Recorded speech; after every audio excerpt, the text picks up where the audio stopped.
South Jersey's home of the Sports Bash with Mike Gill. Oh, I like that. Yeah, me too. WENJ HD Millville, Atlantic City. A town square media station serving all of South Jersey. This is 97.3 ESPN. This is Game Night with Josh Hennig on 97.3 ESPN and the free mobile app. Now, live from the Matt Black Kia Studios. Oh, what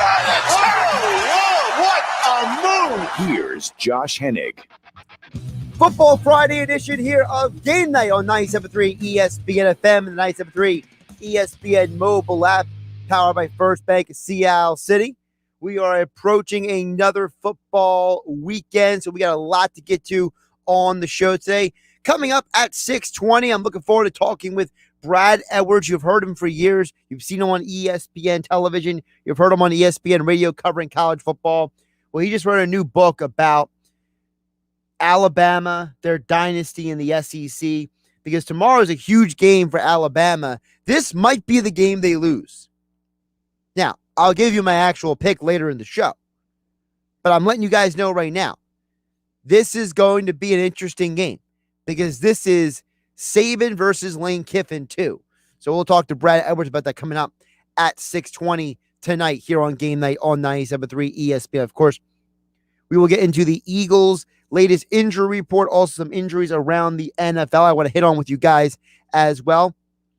Also, get your guys' reactions, whatever it is, the Eagles, the Sixers officially laying down the gauntlet with Ben Simmons today, as well as I'll touch on the Phillies being put out of their misery last night. So you can chime into the show through the 97.3 ESPN mobile app. It's free thanks to First Bank of Seattle City. Of course, we are live on YouTube and Twitter at 973 ESPN. And of course, text board is there for you at 609-403-0973. But before we get to anything else, for those who didn't hear the news or didn't see the news update from earlier, the Eagles injury report came out, and it's kind of what we expected. Everyone is a go who is available to practice, except for Jordan Mailata, okay? So it's Mailata is the only guy who's not on the injured reserve who has been ruled out. Dickerson, Epps, Johnson, Kelsey, McLeod, Taylor, they're all projected to play. They were all full participants at practice. So couple things to keep an eye on is, number one, as a result of this, that means this will be the second straight game Andre Dillard will play. Different style of defense the Eagles are going against, but it seems like Dillard played well enough that we shouldn't be too worried about that part of the offensive line. It's the rest of the offensive line's interesting conversation. Now, Sirianni has come out this week and said that he's not going to announce during the week who's playing left and right guard. Apparently, they're keeping their options open. Now, I'm not saying it's a right or wrong thing to do, but what I am saying is I'm curious to find out exactly what they do, because Mike Gill has talked about this on the Sports Bash. Mike Gill has brought up the fact that it would make sense for this team to put Dickerson at left guard because Sayamalu's done for the year, and then put someone like Herbrick or someone else at right guard because at some point Brandon Brooks is coming back. I don't just like that idea. I just think that it's an interesting perspective. I don't know if I fully agree or disagree with it. I think it's one way of doing things. To me, who plays left and right guard should, not saying it will, but it should come down to two factors. Number one, how is Jack Driscoll? They opened his 21-day practice window. So he was on the IR for 3 weeks. He's now back practicing. Now, they haven't activated him officially to the roster yet. So if the Eagles were to activate him tomorrow, let's say, then I would assume that Driscoll can maybe go on Sunday. If Driscoll is not activated, so we're taking that factor out, because to me, I've said this multiple times, Driscoll is the best backup offensive lineman in the NFL. Not just on the Eagles, in the NFL. The dude can play every position on the line except for center, and he's proficient. He can play at a high enough level that you are comfortable with him. So that's the deal with Driscoll. Now, if Driscoll is not activated, we know that Sua Pet has already been called up for the practice squad. I'm going to assume that the Eagles do one of two things. Your guards are either going to be Dickerson and Herbig or Opeta and Dickerson. And the reason why I throw Opeta's name in there is because the Eagles did this last year. They started Opeta when they could have started somewhere else because they wanted that someone else available to be a backup player in a multitude of situations. Now, Eagles reporters, they can only see so much of practice. They can't see everything at practice. So we know that we're not even fully sure who is starting where on the line. But there is a possibility, not a great possibility, but a possibility that is Dickerson Opeta, and then the Eagles have Herbig function as the backup interior lineman for center and both guard positions. Interesting thing to keep an eye on as we get closer to the Chiefs game, because whoever does play the offensive line, you're going against a Kansas City team with the Eagles offense that is not happy. You can't have that many talented individuals, that much alpha level talent, and have a bunch of guys who are just A-okay with having the record they do. It's just impossible. So I'm assuming that the Chiefs, with all the talent they have, are going to come out there guns a-blazing in this game. That's my working assumption. And I'll break down a little bit more later in the show about my keys to the game today and tomorrow on Sports Bash Saturday. But for tonight, I just want to lay out the situation with the Eagles, with the offensive line. But again, no Mailata. It looks like it's going to be some combination of Dillard, Dickerson, Kelsey, Lane Johnson, and then, based on what we know right now, either Herbig or Opeta at the other guard position. And of course, you can hear the Eagles this Sunday right here on 97.3 ESPN. We are your home for Eagles football in South Jersey. Mel Reese, Mike Quick on the call at 1 p.m. And then, of course, the locker room with Billy Schwein and Pete Thompson from 10 a.m. to noon. They get you covered all Sunday long right here on 97.3 ESPN.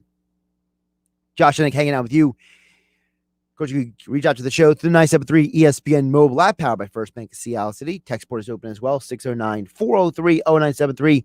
And we are live on YouTube and Twitter at 973 ESPN. I got to bury the Phillies for a moment. So please entertain me for this moment, because the Phillies were officially put to bed last night. The Braves have officially won the division. The wild card is pretty much locked up at this point. The Phillies' only chance was to go into Atlanta and do some damage. And instead of going to Atlanta and doing damage, the Phillies went to Atlanta and got punched in the face 3 straight games. Now, I understand that for some of you out there, you look at the scores and you're like, well, it couldn't have been that bad. 2-1, 7-2, 5-3. Only one of the games was a one-sided. But when you actually go back and watch the games, you realize that the Phillies were never in any of those games. They were competitive because of who's on the team. Wheeler on the mound, Gibson on the mound, Harper, McCutchen. The guys are trying. They're putting in effort. But they were so woefully outgunned. The Phillies have now lost 4 straight games after they won 5 straight games to put themselves in the position to compete with the Braves for the division. Now they go down to Miami for pretty much the most useless 3 games of the season. And I understand that Wheeler is supposed to start October 3rd, the final game of the season. But should he? I seriously, I mean, what's the point of Wheeler starting the final game this year? If I'm the Phillies, I just pulled the plug on most of my guys. If I'm Girardi, I start just going to guys one by one and being like, look, I got everything I could out of you this year.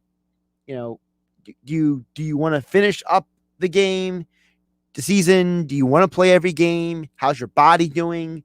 Do you need me to just, what do you need? Because Harper and guys like him gave their 110% to a team that just never had it the entire year.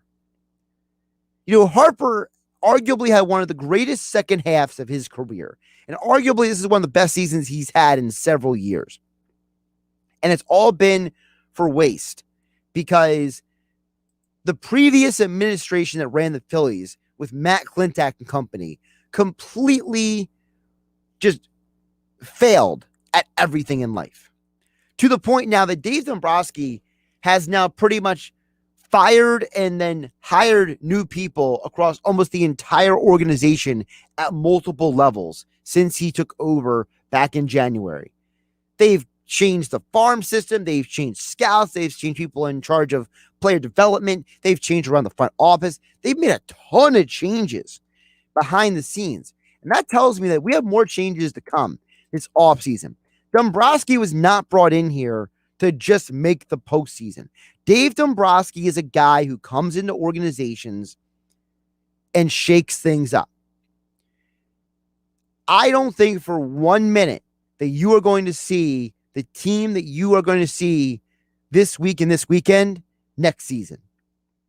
Sure, guys like Harper and Wheeler and Real Muto will be back next year, but I think there's a lot of guys in this team who are going to be shopped.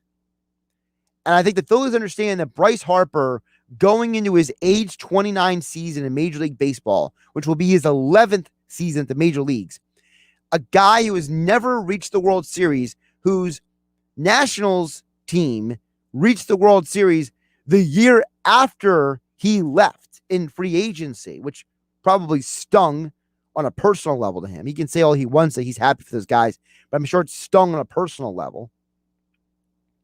Harper is batting over 300 this year for the first time since 2017. 34 home runs, 82 RBI. He leads the league in OPS. And you wasted that year because the Phillies have mismanaged this franchise for years. So now Dave Dombrowski is going to go into this offseason and he's got to make some tough decisions. And I'm promising you guys right now, you are going to be surprised about some of the moves. Not because we don't think Dombrowski can do it. We're going to be surprised because Dave Dombrowski doesn't care about anything except for winning at this point. He did not leave his situation where he was semi-retired trying to bring a baseball team to Nashville, Tennessee, to come to the Phillies and just sit on his hands. This is a guy, everywhere he goes, he gets teams to the big show. The 97 Marlins, the Jim Leyland and Justin Verlander Tigers, fixing the Red Sox, leading them to the 2018 World Series. That's what he does. He fixes teams and gets them the championships, but he does it in ways that are going to be uncomfortable. So, for all of you who have Aaron Nola and Alec Boehm, Rhys Hoskins, Andrew McCutchen, Gene Segura, if you have any of their jerseys, just be very well prepared that those are just some of the names that could be moved this offseason. Because the Phillies are DOA on a season that, frankly, was exasperating. And deep down, I'm glad that the season's over. Because this team let down their own teammates. There were so many guys who worked their tails off this year. Guys like Wheeler, guys like Harper. And their teammates just never could get their head out of the sand consistently enough. Josh Hennig here on Game Night on 97.3 ESPN. We'll get back to the football field next. Brad Edwards covered college football for the last couple of decades. Will join us coming up next. Talk about his new book, Dynasty by the Numbers. Alabama, huge game tomorrow. One of my picks will be coming up a little bit later in the show as well. And of course, all that brought to you by my friends over at FanDuel Sportsbook. Inside Bally's Casino, Atlantic City. Bet all the action live this football season at the state-of-the-art FanDuel Sportsbook just off the boardwalk at Bally's, Atlantic City. Gambling problem? Call 1-800-GAMBLER. I'm Josh Hennig. This is Game Night. Tomorrow on college football on ESPN Radio. We now begin an 8-game Big Ten slate every single week. It's going to be a dogfight. Oh, my goodness, what a catch! The Indiana Hoosiers storm into State College, Pennsylvania, and face the undefeated and fourth-ranked Penn State Nittany Lions. Indiana, number 4 Penn State. It's College Football Saturday on 97.3 ESPN. Coverage begins after Notre Dame football.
It's game time. Football season is in full swing, and you can catch all the NFL action at the FanDuel Sportsbook in Bally's Hotel and Casino, Atlantic City. It's time to lean on all the games you love. Experience sports betting done right with live streaming games, food and beverage, self-service betting kiosks, and more. Get your game face on and score big this weekend when you bet at FanDuel Sportsbook in Bally's off the boardwalk, Atlantic City. Gambling problem? Call 1-800-GAMBLER. You're listening to Game Night with Josh Hennig on 97.3 ESPN and the free mobile app. Josh Hennig here on Game Night, Football Friday edition, 97.3 ESPN FM and the 97.3 ESPN mobile app powered by First Bank at Sea City. We'll get to your guys' messages a little bit later this hour. Wherever you're listening, we appreciate you listening in your car, on the radio, on the 97.3 ESPN mobile app, whether you're consuming the show online. We always enjoy you guys joining us for a Football Friday. We're going to get into more college football right now, and joining us right now on the phone line to talk more about, there's a big matchup tomorrow. I argue this might be the biggest game of the season for Alabama, and to talk more about it, we have Brad Edwards joining us right now on the phone line. You've heard him for years. You've seen him on ESPN television. You've heard him on ESPN radio. And, of course, he's got this new book out. It's such a cool book. It's Dynasty by the Numbers, Why Alabama Now Owns the Greatest Decade-Plus Run in College Football History. Brad, how you doing today? I'm doing great, Josh. I appreciate you having me on. I appreciate you jumping on. And before we get to any details, anytime anyone writes a book, my first question is I always like to know, what led you to write this book? Yeah, I think those people who remember me from ESPN and the types of things that I did, I was always involved with numbers, and especially, after the BCS ended and we went to the playoff era, I had to find a new niche, and that was telling stories through numbers. And so I had done a lot of things over the years, and obviously, if you've been covering college football in the last 12 years, you've done a lot of stuff with Alabama. And more with Alabama than any other team because they've been the dominant team over that stretch. And so I was aware of several things that were symbolic of Alabama's dominance of college football over that span. And I just wanted to dig in to see how much more there was to it. And as I started to dig, I realized, hey, you know what? There's enough here to write a book. And, I think another part of it is that the Alabama fan base, and I think this would be true for any fan base that had enjoyed the success that they've had recently, you get numb to it after a while, and you just get to where you expect it. And you see it repeated year in, year out. It's just reload. And I think at a certain point, you lose the ability to appreciate the greatness that you're witnessing. And in this case, I wanted to put it out there so that Alabama fans specifically would get a true grasp for how amazing what they've watched over the last 12 or 13 years has been, because college football is set up to make sure stuff like this doesn't happen. All the rules have been created over the last few decades to create parity. You're not supposed to be able to do what Nick Saban has done, and yet they've done it and they keep doing it. Brad, Alabama, they're a brand name at this point nationally, kind of like what USC was in the early to mid 2000s. But you're someone, you grew up in SEC country. You went to Alabama in the 1990s. What does it mean to people in SEC country for Alabama to go from what they were when you went to school there to the dynasty they are now? Well, it's funny because they won a national championship when I was in school. That was the 1992 team with the Gene Stallings and beat Miami in the Sugar Bowl that year. And when that happened, and I think when the success under Saban first began, 2008, 2009, a lot of fans around the SEC were really happy about it because, the SEC, unlike any other conference, they, to a certain extent, root for each other and they have that conference pride. Well, Alabama at that point, 2009, was the latest in the line. You had LSU had won 2003 and 2007. Florida had won 2006 and 2008. And then Alabama comes in. Auburn had an undefeated team in 2004. So it was all about the greatness of the SEC. And then after a few years, it got to the point where it became evident it was Alabama and it was everybody else. They were kind of carrying the flag for the SEC. And I'm not so sure that conference pride applies when Alabama is on the field to the other teams anymore. I think at this point, they all want to see somebody beat Alabama, and they'd like to see somebody else win it. And even when Alabama is playing a team out of the conference, like last year's championship against Ohio State, I think most of the SEC was rooting for Ohio State. It's gotten to the point where they're ready for Saban to go away and see this thing end. I'm glad you mentioned Saban. That's kind of where I wanted to go next, Brad. And that is, this is a guy, he was at Michigan State, LSU, tried the NFL, left almost basically like Bobby Petrino in the middle of the night, goes to Alabama and creates this dynasty at a school that for years was known as Bear Bryant. That was the guy, right? And now Nick Saban in many ways has eclipsed him. I mean, it's so amazing the dynamic of who Saban is, how he got here, and what he has done. To me, it amplifies the Alabama dynasty. Yeah, when you go back to when he was hired by LSU, I was working at ESPN then, and I remember being very confused by that hire because he had never worked in the South, and I was of the opinion that if you didn't get the whole SEC landscape, if you'd never been a part of it, then you were going to have a lot of difficulty recruiting down there. And I think he proved that to be wrong. And he obviously built a program at LSU that, quite honestly, has continued without him, not at the same level, but they won one national championship with him. They won another one with some of his leftover players, and then very nearly took one away from him in 2011. Some would say they should have. And then obviously 2019, continued it even further. And so I think part of why LSU is as good as they are right now is Saban, in addition to what he's done at Alabama. But it's one of those where a lot of people ask that question: if he had stayed at LSU, would LSU now be what Alabama is? And my belief is, he would have had a lot of success. I think he certainly won more national championships than the one that he did, just because of how great of a coach he is. But I don't personally believe he would have accomplished everything at LSU that he has at Alabama, not because Alabama is a better program or an easier place to win, but because I think that the 2 years he spent in the NFL taught him something very important about himself. And he said many times that he learned through that experience that he was a better fit in college football. And that's what he's made for. And I think when he got to Alabama, he had more of a long-term focus, knowing that that's where he wanted to be, was college football. He no longer had eyes on the NFL. And I think his ability to build the type of program he has to stand the test of time is largely due to him already have gotten that NFL bug out of his system. And so I think that, what happened going from LSU to the Dolphins had a lot to do with the success that he's had in Tuscaloosa. Brad Edwards joining us here on Game Night on 97.3 ESPN, author of the new book, Dynasty by the Numbers, breaking down the Alabama dynasty under Nick Saban. You can go order the book right now at BamaDynastyBook.com.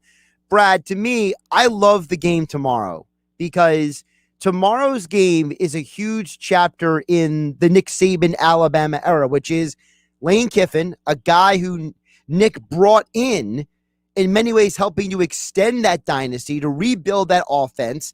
And now it's almost like I don't even know how you fully describe it. I mean, is it like, Anakin Skywalker going against Obi-Wan Kenobi? I mean, it's such a strange dynamic, right? Because, Lane is like this mad scientist offensively, and Nick is just this like elite, X's and O's guy defensively. And we saw what happened last year between Ole Miss and Alabama. But forever, Saban and Kiffin are going to be at the hip because of the success they had at Alabama. Yeah, and it's not just because of what Kiffin contributed to the Alabama program, which was a lot, and Saban has talked about that many times, that their development and their transition offensively from, the pro-style attack that Saban, had really kind of subscribed to for most of his career to the more modern game. And that transition was because of Lane Kiffin. He was the one who orchestrated that. But I think it also has to do with Kiffin's personality, the fact that, he is one of those guys who likes to poke and prod, have a lot of fun. And obviously Saban is the opposite of that. And you go back to some of the episodes they had on the sideline when Kiffin was the offensive coordinator, and some of the times when very visibly he was being chewed out by Saban. And I think that's part of the subplot. While Kiffin, I know, has an enormous amount of respect for Nick, I think he also really wants to beat him.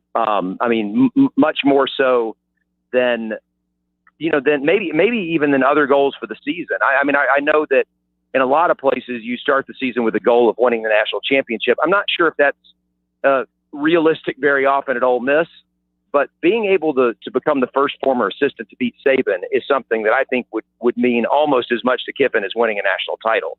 And the crazy thing is, you look at the rest of college football right now, what's going on in the Big Ten and the Big 12, Pac-12, ACC, and I don't think it's far-fetched to say that if Ole Miss wins this game tomorrow, they're going to be not only seriously in the hunt for a playoff spot, having cleared that Alabama hurdle, but I think they are a legitimate contender for the national title because they have the type of offense. At least I think they do. We'll find out tomorrow.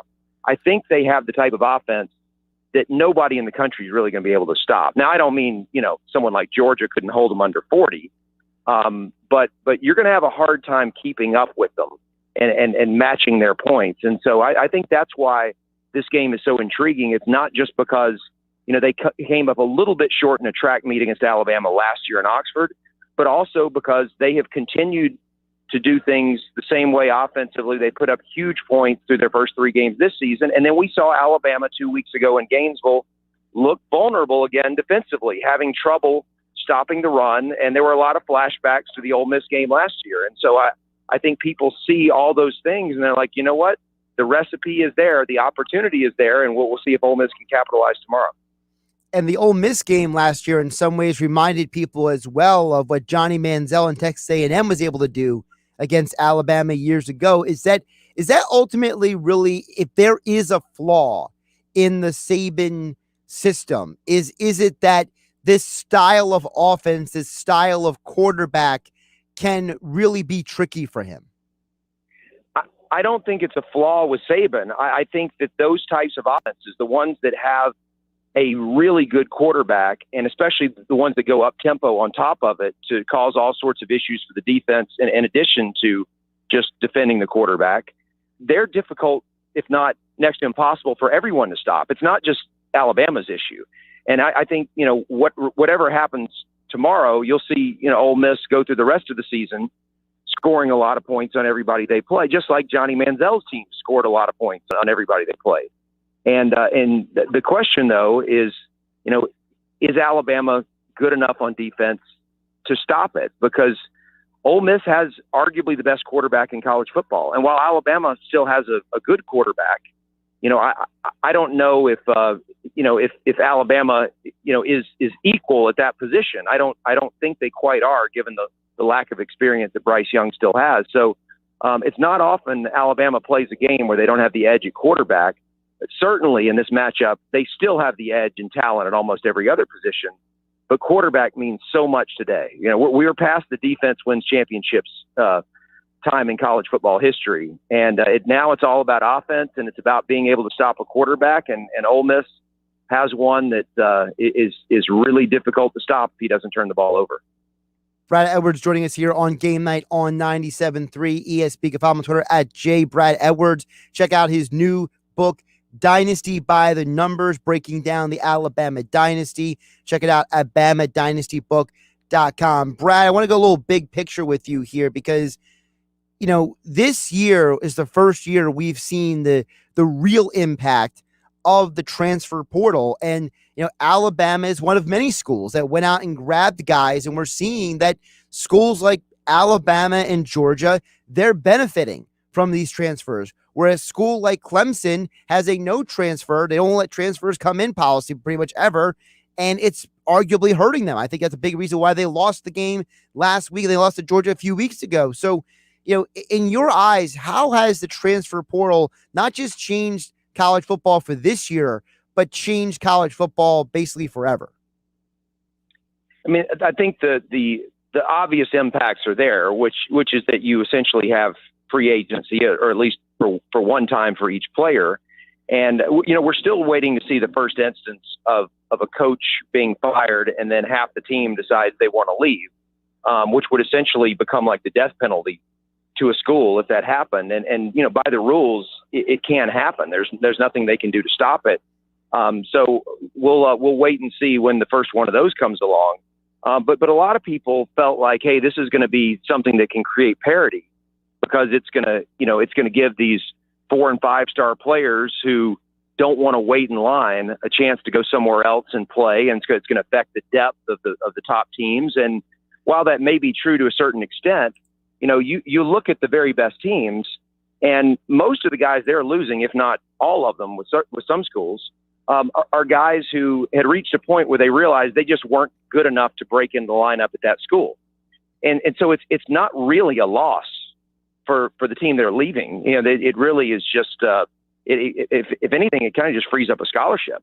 And then they're able to go out. You mentioned Alabama going out and getting Jamison Williams, the receiver from Ohio State, because one thing Alabama was lacking was experience at receiver. Went out and got him. He's been a huge part of their offense so far, not to mention their special teams. They went out and got Henry Toto from Tennessee, who filled one of the few holes that they had as far as returning guys on defense, which is, some talent at middle linebacker or inside linebacker.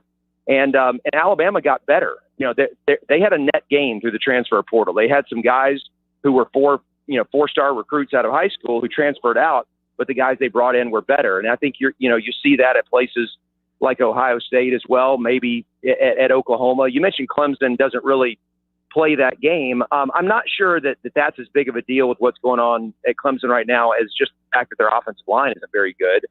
But yeah, I mean, the transfer portal, if you're willing to embrace it, if you're a big team, it's going to make the rich richer ultimately. And it might make some of the other teams better as well.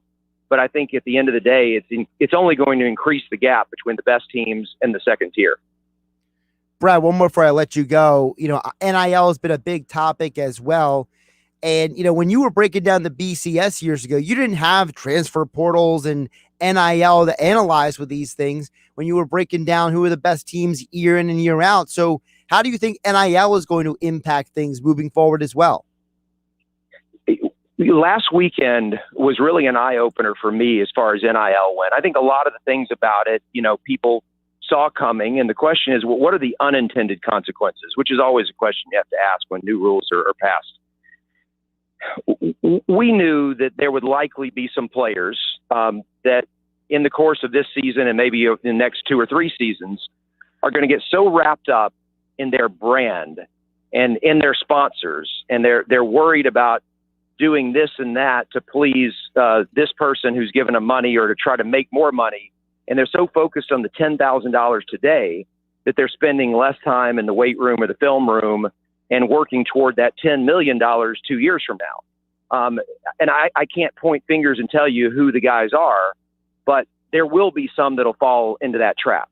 But what I became aware of for the first time on Saturday, as I heard the fans at Oklahoma chanting the name of the backup quarterback when Spencer Rattler's struggling. I heard the fans at Auburn booing Bo Nix. And, these are guys who have those deals where they're getting money from companies out there to be a face of what they do.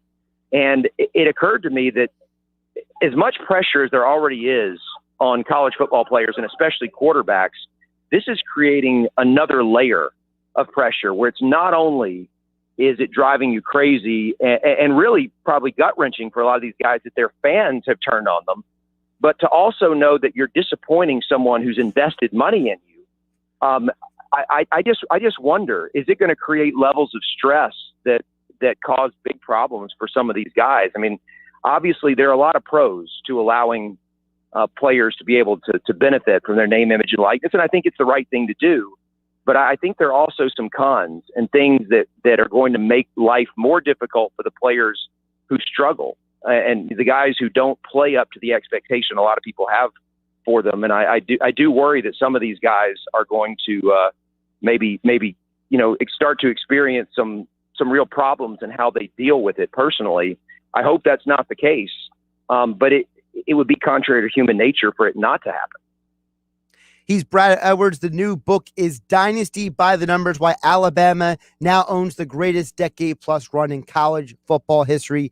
Go check it out. Go order it. BamaDynastyBook.com. And you can follow Brad on Twitter for more about Alabama and college football at JBradEdwards on Twitter. Brad, appreciate you jumping on. The book looks really, really cool. I'm going to be getting my hands on it as well. Appreciate you jumping on today. You got it. I appreciate you having me, and thanks for the opportunity. Absolutely. Josh Hennig here on Game Night on 97.3 ESPN. A lot of great insights there from Brad Edwards. Alabama is such a huge part of the college football lexicon now. People, reference them, make analogies about them. They are one of the biggest things in college football. And, like I said, tomorrow's game, Lane Kiffin is the one guy who's gotten closest to taking out Nick Saban. Kirby Smart almost did it in the national championship game. He's almost done in the SEC championship. In a regular season game, no one previously has gotten close until last year when Lane Kiffin took Alabama right to the edge and dared them to do things they maybe are not comfortable doing. And that's why tomorrow's game is going to be so interesting. And for Alabama the rest of the year, because this is the year that teams are vulnerable. This is the year. Listen, we've been giving you the picks each week here on 97.3 ESPN. You've been listening to me for the last few years do college football picks. This season has some of the biggest upsets I've seen in a while. And a big part of it is the transfer portal. A big part of it is the super seniors who got to stay the extra year, didn't have to leave college at the end. And another part of it is these NIL deals. There's so many variables that go into this, like Brad said. And it was great to talk to him, get some breakdown. It will give you more of a college football and NFL preview for the weekend, as well as my Eagles keys to the game next here. Game Night with Josh Hennig here on 97.3 ESPN FM and the 97.3 ESPN mobile app powered by First Bank of Sea Isle City. Listen this Saturday to Notre Dame football A pick six party for the Fighting Irish defense. on 97.3 ESPN. Hi, Notre Dame fans. This is Paul Vermeister. Join me, Ryan Harris, and Tony Simeone this Saturday. The Irish come home to host Cincinnati in South Bend. Our coverage starts at 1:30 p.m. Eastern, and you can tune in right here on your home for Notre Dame football. Listen this Saturday to Notre Dame football on 97.3 ESPN. Coverage begins at 1:30.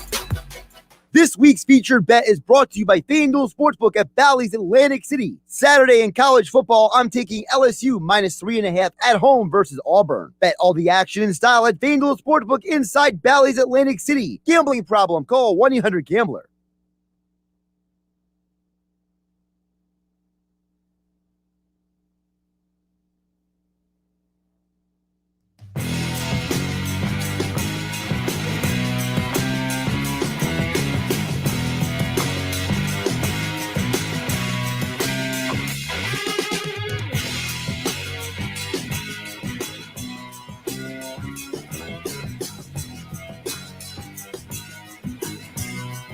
Exam 4 needs to be sanitized. Versana's MRI clinic isn't operating at max efficiency. She needs a new certified tech certifiably now. Someone's waiting in room 2 for an ACL scan. Can you handle that? Indeed can help her hire great people fast. I need Indeed. Indeed you do. With Indeed Instant Match, we immediately show you quality candidates whose resumes on Indeed meet your sponsored job description.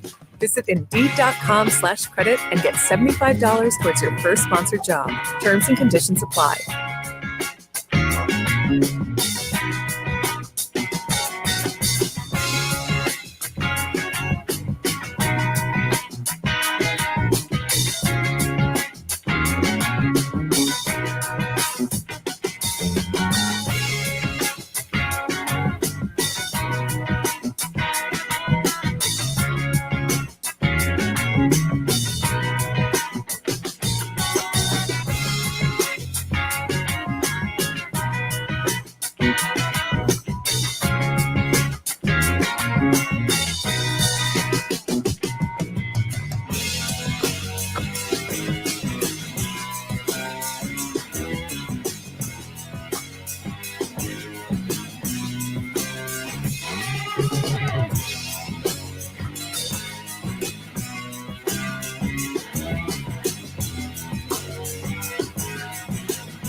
The famous Smithville Irish Festival is Saturday and Sunday, October 9th and 10th. Celebrate Irish heritage in historic Smithville with 2 stages of live music, from traditional Irish folk to American Celtic rock and Celtic dancers. Shop dozens of vendors selling authentic Celtic goods, clothing, and handcrafted items, plus crafts, kids' activities, food, and beer trucks. Come join the fun at the Smithville Irish Festival, Saturday and Sunday, October 9th and 10th. Visit SmithvilleIrishFestivalNJ.org. Sponsored by the Cape Atlantic Irish Association.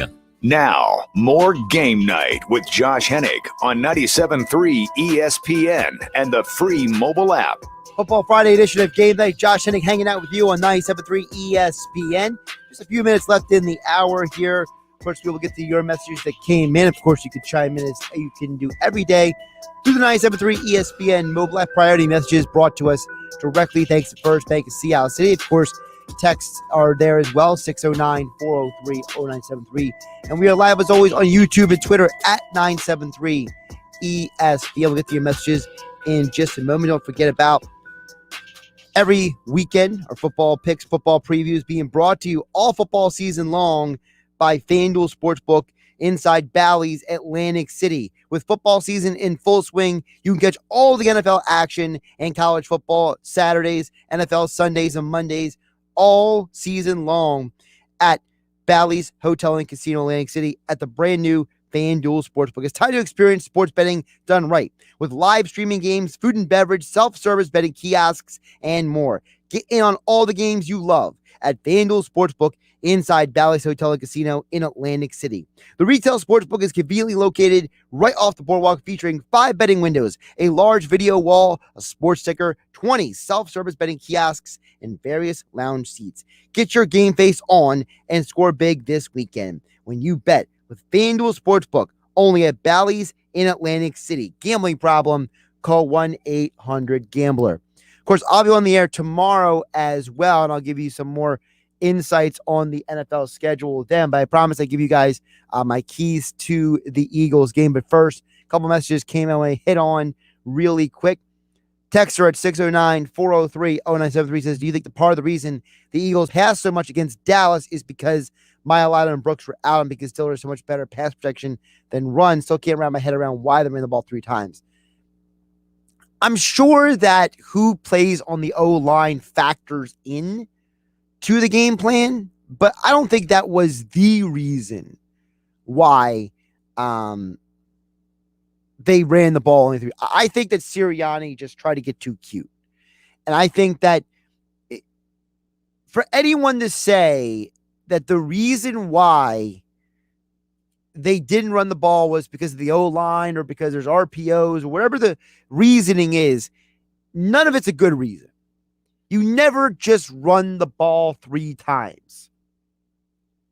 It doesn't matter if Dillard is the greatest run blocker or not. Guess what? Don't run left.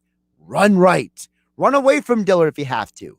If you're so worried about him as a run blocker, run toward the better run blockers. Kelsey, Johnson, Dickerson's a huge dude. Let these guys put their bodies into the defenders.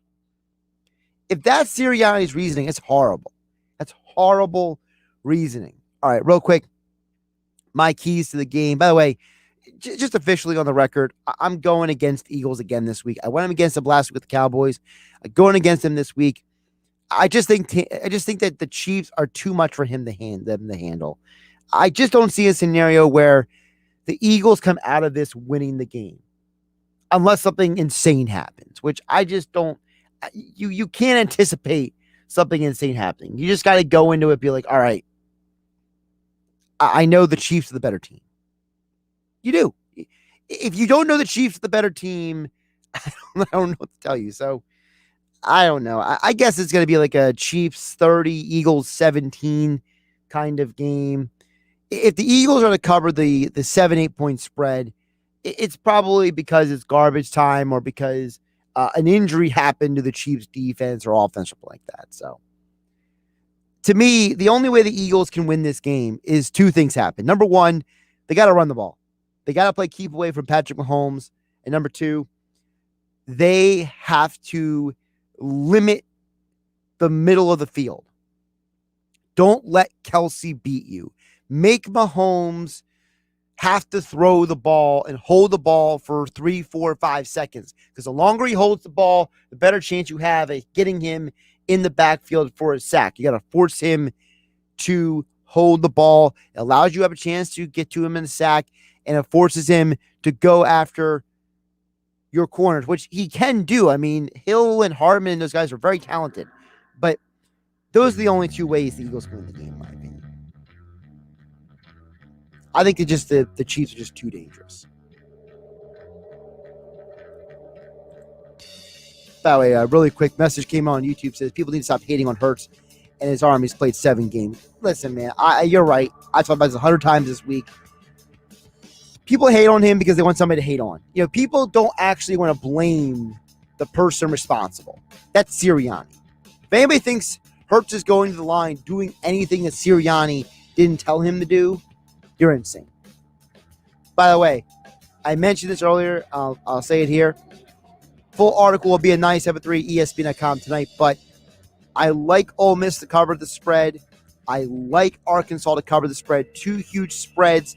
I don't see how those teams don't cover the spread. I'm Josh Hennig. This is Game Night. Catch you tomorrow at noon. Saturday morning in the locker room with Billy Schweim, Scott McKay and I will review the week in sports, the disaster in Dallas, the Phillies' failure in Atlanta, the Ben Simmons saga. Then it's the sportsbook consigliere Dave Sharapan calls in from Las Vegas with his 6-pack of picks. Our special guest Saturday morning is 2-time Super Bowl champion and former Eagles punter Sean Landeta. It's the locker room with Billy Schweim Saturday morning from 10 a.m. to noon on 97.3 ESPN and the mobile app.